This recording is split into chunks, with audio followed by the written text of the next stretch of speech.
Assalamualaikum warahmatullahi wabarakatuh. Kembali lagi dengan kelompok 1 yang kali ini akan membahas tentang tugas 4 hidrologi. Pada tugas kali ini ada 2 gambar dan kelompok kami disuruh melengkapi tabel di bawah ini dan disesuaikan dengan gambar yang ditujukan. Jawabannya merupakan jawaban kelompok dan tampilkan dalam vlog kelompok. Berikut gambar dari pertanyaannya, ada 2. Untuk gambar pertama, ini adalah grafik dari proses siklus runoff. Untuk yang pertama itu ada infiltration atau infiltrasi.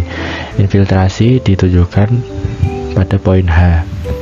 Return flow ditujukan pada poin I, overland flow ditujukan pada poin A, base flow ditujukan pada poin B, interception ditujukan pada poin F, true fall ditujukan pada poin C, precipitation atau presipitasi ditujukan pada poin E, evaporation ditujukan pada poin D, transpiration ditujukan pada poin G, dan steam flow ditujukan pada poin C. Seperti ini gambarannya dengan masing-masing proses yang sudah disesuaikan sesuai dengan ilustrasi yang tersedia beserta abjad-abjadnya. Bisa dilihat dari transpiration, infiltration, true fall, interception, precipitation, return flow, overland flow, base flow, evaporation, dan stream flow.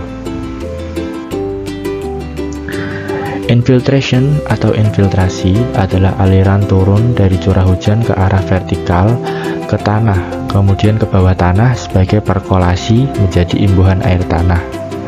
Dalam ilustrasi di atas, infiltrasi digambarkan pada poin H ini di sini.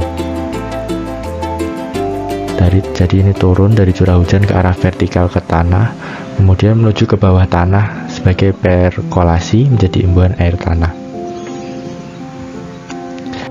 Oke, kemudian saya akan menjelaskan tentang return flow. Return flow adalah aliran limpasan dan rembesan yang mengalir ke permukaan tanah. Dalam ilustrasi di atas, return flow digambarkan pada poin E. Ini aliran limpasan dan rembesan itu mengalir di permukaan tanah atau di atas tanah.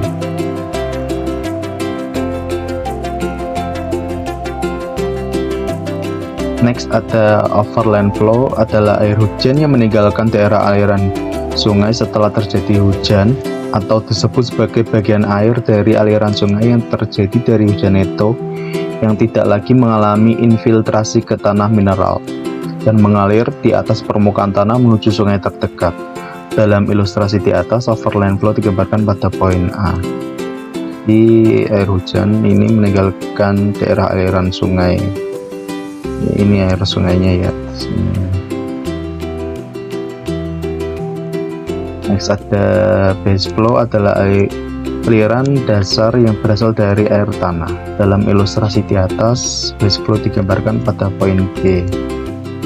Di aliran dasarnya ini ada di sini tanahnya ini dari air tanah. Ini base flow-nya.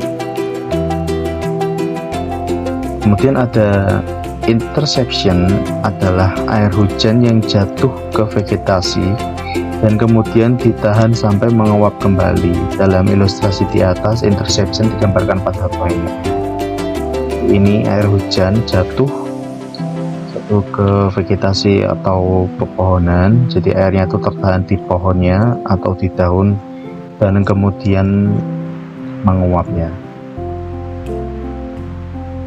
Kemudian ada trough fall,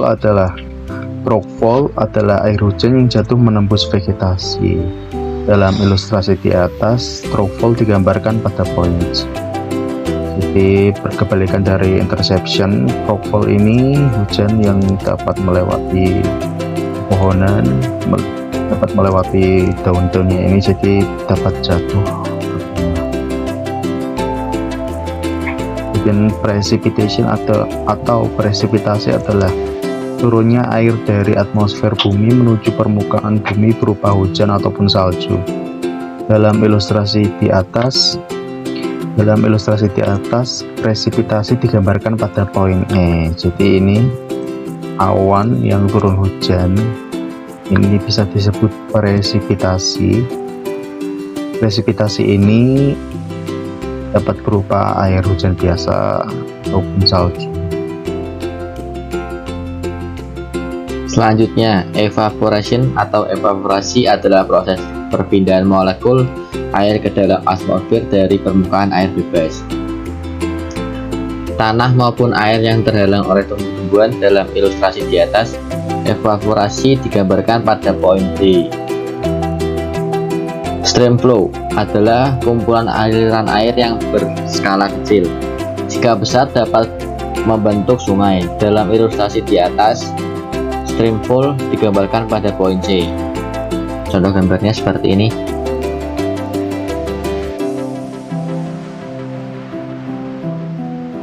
Selanjutnya, gambar selanjutnya.